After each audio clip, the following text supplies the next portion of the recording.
I call upon Brother Sheikh Javed Umri, who is an alim and hafiz from Umrabad.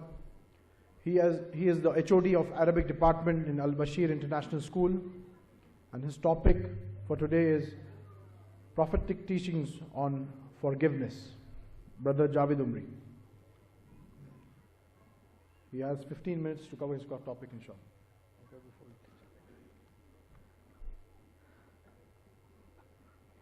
Assalamu alaikum wa rahmatullahi wa barakatuh. Bismillah ar-Rahman ar-Rahim. Alhamdulillahi rabbil alameen. Wassalatu wassalamu ala rahmatil lil alameen. Nabiyyina Muhammad wa ala alihi wa sahbihi ajma'in. Amma ba'd. Rabbi shrah li sadri wa yassir li amri wahlul 'uqdatan min lisani yafqahu qawli. Qala Allahu tabaraka wa ta'ala khudhil 'afwa wa'mur bil 'urf wa a'rid 'anil jahilin. Stage پر تشریف فرما معزز علماء کرام و دعات، بزرگوں، دوستوں، نوجوان ساتھیوں، اسلامی خواتین، آج کی اس محفل میں مجھے جس عنوان پر گفتگو کرنی ہے وہ عنوان ہے نبی کریم صلی اللہ علیہ وسلم کی تعلیمات عفو درگزر سے متعلق۔ سب سے پہلے ہمیں یہ بات اپنے ذہنوں میں رکھنی ہے کہ نبی کریم صلی اللہ علیہ وسلم معلم اخلاق اور رہبر انسانیت ہیں۔ آپ صلی اللہ علیہ وسلم کی سب سے نمایاں و ممتاز صفت رحمت للعالمینی ہے۔ نبی کریم صلی اللہ علیہ وسلم کی پوری زندگی عفو درگزر، رحمت و مودت، شفقت و دلداری، انسانیت نوازی اور حسن اخلاق کی آئینہ دار ہے۔ آپ صلی اللہ علیہ وسلم اخلاق میں قرآن کا مجسم نمونہ تھے۔ عفو درگزر، تحمل و بردباری، کشادہ قلبی اور قوت برداشت میں آپ کو جو مقام حاصل تھا، وہاں تک اہل ذہانت کی ذہانت اور شعراء کے خیال و تصور کی بھی رسائی نہیں ہو سکتی۔ ہمیں آپ صلی اللہ علیہ وسلم کے عفو درگزر اور معاف کرنے کی بہت ساری مثالیں سیرت طیبہ صلی اللہ علیہ وسلم کی زندگی میں ہمیں ملتی ہیں۔ بکثرت ایسے واقعات ہمیں ملتے ہیں۔ نبی کریم صلی اللہ علیہ وسلم کو جب نبی بنایا گیا، مکے کے دور کے پہلے 13 سالہ زندگی میں کفار مکہ نے آپ صلی اللہ علیہ وسلم پر کیا کیا ظلم نہیں ڈھائے، کیا کیا تکلیفیں نہیں دی۔ آپ صلی اللہ علیہ وسلم کا مذاق اڑا گیا، آپ صلی اللہ علیہ وسلم پر تانے کسے گئے، آپ صلی اللہ علیہ وسلم کو گالیاں دی گئی، آپ صلی اللہ علیہ وسلم کے گھر میں گندگی اور غلاظت پھینکی گئی، آپ کے راستے میں کانٹے بچھا دیے گئے، آپ کی دعوت کے خلاف لوگوں کو ابھارا، آپ کے متعلق غلط پروپیگنڈے پھیلائے، آپ کو شاعر، نجومی، کاہن کہا گیا، اور آئے روز آپ صلی اللہ علیہ وسلم کی قتل کی سازشیں کی گئی۔ لیکن رحمت للعالمین صلی اللہ علیہ وسلم نے رب رحیم کے اس قول پر عمل کرتے ہوئے خذ العفو وامر بالعرف واعرض عن الجاہلین، اے محمد صلی اللہ علیہ وسلم، آپ عفو درگزر کے پہلو کو اپنائیے، نیکی کا حکم دیجئے اور جاہلوں سے کنارہ کش ہو جائیے۔ اس قول پر عمل کرتے ہوئے آپ صلی اللہ علیہ وسلم نے کفار مکہ کے مظالم پر، کفار مکہ کے جرائم پر آپ صلی اللہ علیہ وسلم نے خاموشی کا اختیار فرمایا، خاموشی اختیار فرمائی۔ اور طائف کا واقعہ تو آپ جانتے ہی ہیں۔ اللہ اکبر، اللہ اکبر، طائف کا واقعہ اتنا المناک اور جگر پاش واقعہ تھا کہ فرشتے حاضر ہو گئے، پہاڑوں کے فرشتے نے نبی کریم صلی اللہ علیہ وسلم کے پاس حاضر ہو کر یہ کہا، اے محمد صلی اللہ علیہ وسلم، آپ ہمیں اجازت دیں، آپ کا صرف ایک اشارہ ہو جائے، ہم ان ظالموں اور بدماشوں کو ان دو پہاڑوں کے درمیان پیس کر رکھ دیں گے۔ اہل طائف نے کیا کیا ستم نہیں ڈھائے۔ اہل طائف نے نبی کریم صلی اللہ علیہ وسلم کے پیچھے اپنے بدماش لڑکوں کو بھیج دیا، جنہوں نے آپ صلی اللہ علیہ وسلم پر پتھر برسا کر آپ کو لہولہان کر دیا، آپ کا خون آپ کے جوتوں میں بیٹھ گیا، جس کی وجہ سے آپ صلی اللہ علیہ وسلم کو اپنے جوتے نکالنا مشکل ہو گیا۔ اس کے باوجود، ان ساری تکالیف کے باوجود، رحمت للعالمین، رؤوف الرحیم، سید المرسلین صلی اللہ علیہ وسلم نے کیا جواب دیا؟ جواب دیا اللہ کے نبی صلی اللہ علیہ وسلم نے، بل ارجو ان یخرج اللہ من اصلابہم من یعبد اللہ وحدہ ولا یشرک بہ شیئا.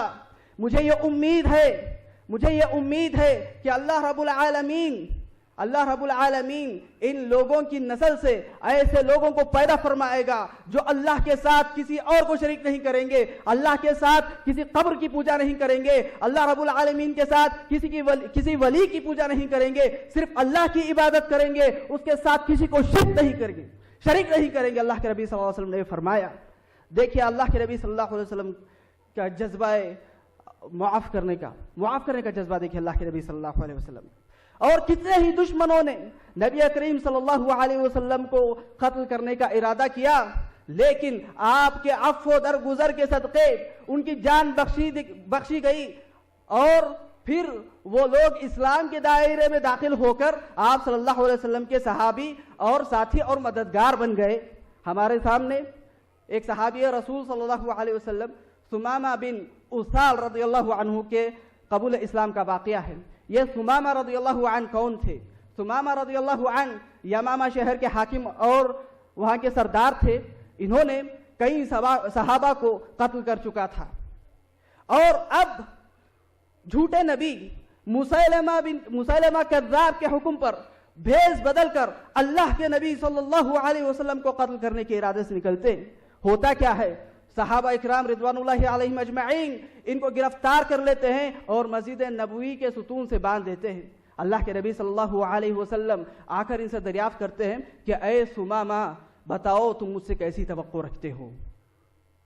جواب میں کہتے ہیں احسان کا طلبگار ہوں, اگر تم مجھے قتل کرو گے تو خونی مجرم کو قتل کرو گے, اگر تم احسان کرو گے تو میں تمہارا قدردان رہوں گا, اگر تم مال چاہتے ہو تو جتنا تمہیں مال چاہیے میں دوں گا. اللہ کے نبی صلی اللہ علیہ وسلم نے خاموشی اختیار فرمائی. دوسرے دن بھی اللہ کے نبی صلی اللہ علیہ وسلم نے یہی گفتگو کی, آپ صلی اللہ علیہ وسلم نے خاموشی اختیار کی. تیسرے دن بھی یہی معاملہ ہوا, آپ صلی اللہ علیہ وسلم نے خاموشی اختیار کی اور صحابہ کو حکم دیا اے صحابہ اس ثمامہ کو آزاد کر دو. اللہ کے نبی صلی اللہ علیہ وسلم نے اپنے قتل کے ارادے, آپ کے قتل کے ارادہ لے کر نکلے تھے, آپ صلی اللہ علیہ وسلم نے ان کا مواخذہ نہیں کیا.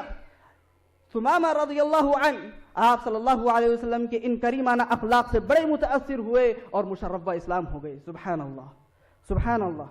اور آپ کی حیات طیبہ سے 10-20 نہیں بلکہ ایسی سینکڑوں مثالیں مل جائیں گی کہ جس میں اللہ کے نبی صلی اللہ علیہ وسلم نے اپنے جانی دشمنوں کو معاف فرمایا. یہودی قبیلہ بنو نضیر نے آپ صلی اللہ علیہ وسلم کو قتل کرنے کا منصوبہ بنا لیا. آپ صلی اللہ علیہ وسلم نے انہیں سزا دینے کے بجائے ان کی جلا وطنی کی پیشکش کو قبول فرمایا. اسی طرح غزوہ بنی مستلق سے واپسی پر ایک عربی نے آپ صلی اللہ علیہ وسلم کو قتل کرنا چاہا. آپ صلی اللہ علیہ وسلم نے اس پر غلبہ حاصل کرنے کے باوجود بھی آپ صلی اللہ علیہ وسلم نے اس کو آزاد کر دیا, معاف فرما دیا. اور ہم جانتے ہیں مشہور واقعہ فتح مکہ کا واقعہ یہ خود رحم و کرم اور عفو درگزر کے معاملے کی ایک نمایاں دلیل ہے. سیرت نبوی کا مطالعہ کرنے والے جانتے ہیں کہ کس تواضع کے ساتھ اللہ کے نبی صلی اللہ علیہ وسلم مکے میں داخل ہوتے ہیں. وہ مکہ جہاں آپ کے اکثر دشمن موجود ہیں, وہ دشمن جنہوں نے آپ اور آپ کے صحابہ پر مظالم کے پہاڑ توڑ دیے, وہ مکہ جہاں آپ کے دشمن رہتے ہیں, وہ دشمن جو آپ صلی اللہ علیہ وسلم کو مسجد حرام میں جا کر نماز پڑھنے سے روک رہے تھے, وہ دشمن جن کی وجہ سے آپ اور آپ کے صحابہ کو مکہ چھوڑ کر مدینہ ہجرت کرنا پڑا تھا, یہ سارے دشمن آپ صلی اللہ علیہ وسلم کے سامنے موجود ہیں. آپ صلی اللہ علیہ وسلم کے سامنے موجود ہیں, لیکن اللہ کے نبی صلی اللہ علیہ وسلم نے یہ کہہ کر ان کو معاف کر دیا, لا تثریب علیکم اليوم اذهبوا فانتم الطلقاء. آج تم پر کوئی ملامت نہیں کروں گا, آج تم پر کوئی ملامت نہیں ہے, جاؤ تم سب کے سب آزاد ہو. اور اس موقع پر ایک صحابی کے منہ سے یہ جملہ نکلتا ہے, اليوم یوم الملحمہ, آج خون ریزی کا دن ہے، آج انتقام کا دن ہے، آج بدلے کا دن ہے۔ اللہ کے نبی صلی اللہ علیہ وسلم کو جیسے ہی یہ معلوم ہوتا ہے، آپ صلی اللہ علیہ وسلم اس جملے کو بدلوا کر یہ کہتے ہیں الیوم یوم المرحمہ، الیوم یوم المرحمہ، آج بدلے کا دن نہیں ہے، آج انتقام کا دن نہیں ہے، آج خون ریزی کا دن نہیں ہے، آج رحم و کرم کا دن ہے، آج معافی کا دن ہے، آج درگزر کرنے کا دن ہے۔ یہ اللہ کے نبی صلی اللہ علیہ وسلم کے اخلاق ہیں، یہ آپ صلی اللہ علیہ وسلم کے اخلاق ہیں۔ اور اسی موقع پر آپ صلی اللہ علیہ وسلم کے جانی دشمن ابو سفیان، جو ابھی اسلام قبول نہیں کیے تھے، وہ حاضر ہوتے ہیں اللہ کے نبی صلی اللہ علیہ وسلم کے سامنے، حاضر ہوتے ہیں اور گواہی دیتے ہیں کہ اللہ کے علاوہ کوئی سچا معبود نہیں ہے، اور اے محمد صلی اللہ علیہ وسلم آپ اللہ کے رسول ہیں۔ اللہ کے نبی صلی اللہ علیہ وسلم ان کے سارے جرائم کو معاف کر کے ان کا اسلام قبول فرما لیتے ہیں، اور اسی موقع پر فتح مکہ کے موقع پر بعض مجرم ایسے بھی تھے کہ جن کے قتل کا حکم جاری ہو گیا تھا، لیکن ان مجرمین کے بعض رشتہ دار اللہ کے نبی صلی اللہ علیہ وسلم کے پاس آ کر امان کی طلب کرتے ہیں، سیفٹی اور سیکیورٹی کی طلب کرتے ہیں، تو اللہ کے نبی صلی اللہ علیہ وسلم ان کو معاف کر دیتے ہیں اللہ کے نبی صلی اللہ علیہ وسلم، اور ان کو امن دے دیتے ہیں۔ یہ نبی کریم صلی اللہ علیہ وسلم کے اخلاق ہیں۔ ان تمام دشمنوں کو قدرت رکھنے کے باوجود آپ صلی اللہ علیہ وسلم نے معاف فرما کر آپ نے انسانی تاریخ کی وہ ذری مثال قائم کر دی کہ رہتی دنیا تک انسانیت کو عفو، درگزر اور معافی کا سبق سکھاتی رہے گی۔ کسی شاعر نے نبی کریم صلی اللہ علیہ وسلم کے ان کریمانہ اخلاق کی کیا بہترین تصویر کشی کی ہے۔ شاعر کہتا ہے ظالم سے لیا ظلم کا بدلہ نہ کسی وقت، ظالم سے لیا ظلم کا بدلہ نہ کسی وقت، مارا بھی تو اخلاق کی تلوار سے مارا۔ یہ نبی کریم صلی اللہ علیہ وسلم کے اخلاق ہیں۔ آپ ہمیں عفو درگزر کا سبق سکھا کر گئے۔ آپ صلی اللہ علیہ وسلم سامنے والے کا دل رکھنے کی بڑی کوشش کرتے، اس کا خیال رکھتے کہ اس کا دل نہ توڑتے۔ اور تو اور سبحان اللہ، جیسے آپ نے سنا اللہ کے نبی صلی اللہ علیہ وسلم نے اپنی ذات کے لیے کسی سے دشمنی نہیں لی، آپ اپنی ذات کے لیے کسی سے دشمنی نہیں لی۔ عائشہ رضی اللہ عنہ فرماتی ہیں من تقم النبی صلی اللہ علیہ وسلم لنفسی، آپ صلی اللہ علیہ وسلم نے اپنے نفس کی خاطر کسی سے بدلہ نہیں لیا، انتقام نہیں لیا۔ یہ اور بات ہے کہ اللہ کے نبی صلی اللہ علیہ وسلم نے حدود شرعیہ کو نافذ فرمایا، لیکن جہاں اپنے نفس کی بات آتی اللہ کے نبی صلی اللہ علیہ وسلم کسی سے انتقام نہیں لیتے۔ آج بڑے افسوس کے ساتھ یہ کہنا پڑتا ہے، بہت ہی افسوس کے ساتھ یہ کہنا پڑتا ہے، اس نبی پر ایمان رکھنے والی امت، اس نبی پر ایمان کا دعویٰ کرنے والی امت، اس امت کا کیا حال ہے؟ بھائی بھائی کو معاف کرنے کے لیے تیار نہیں، رشتہ دار اپنے دوسرے رشتہ دار کو معاف کرنے کے لیے تیار نہیں، بیوی شوہر بیوی کو معاف کرنے کے لیے تیار نہیں۔ آج معاشرے میں انتقام کی آگ بھڑک رہی ہے۔ اس انتقام کی وجہ سے، انتقام لینے کے جذبے نے ہمارے معاشرے کو برباد کر رکھا ہے۔ کئی گھرانے اجڑ چکے ہیں۔ ضرورت اس بات کی ہے کہ ہم نبی کریم صلی اللہ علیہ وسلم کا جو معافی کا جذبہ تھا، جو حوصلہ تھا، وہ حوصلہ اپنے اندر ہم پیدا کریں، اللہ کے نبی صلی اللہ علیہ وسلم نے ایک حدیث میں فرمایا، آپ صلی اللہ علیہ وسلم فرماتے ہیں المؤمن الذي يخالط الناس ويصبر على اذاهم خير من المؤمن الذي لا يخالط الناس ولا يصبر على اذاهم۔ آپ صلی اللہ علیہ وسلم فرماتے ہیں وہ مومن جو لوگوں سے میل جول رکھتا ہے، ان کے ساتھ اٹھتا بیٹھتا ہے اور ان کی تکلیفوں کو برداشت کرتا ہے، یہ مومن بہتر ہے اس مومن سے جو لوگوں کے ساتھ میل جول نہیں رکھتا اور ان کی تکلیفوں کو برداشت نہیں کرتا۔ ضرورت اس بات کی ہے کہ اللہ کے نبی صلی اللہ علیہ وسلم کے ان کریمانہ اخلاق کو اور کتاب و سنت کی تعلیم کو ہم اپنی زندگی میں نافذ فرمائیں۔ اللہ رب العالمین سے دعا ہے کہ اللہ رب العالمین کہنے اور سننے والوں کو اور جہاں تک یہ بات پہنچے سب کو اللہ رب العالمین یہ توفیق عنایت فرمائے کہ ہم اللہ کے نبی صلی اللہ علیہ وسلم کے ان اخلاق کو اپنا کر اس دنیا اور آخرت میں سرخرو ہوں۔ آمین۔ وآخر دعوانا ان الحمد للہ رب العالمین۔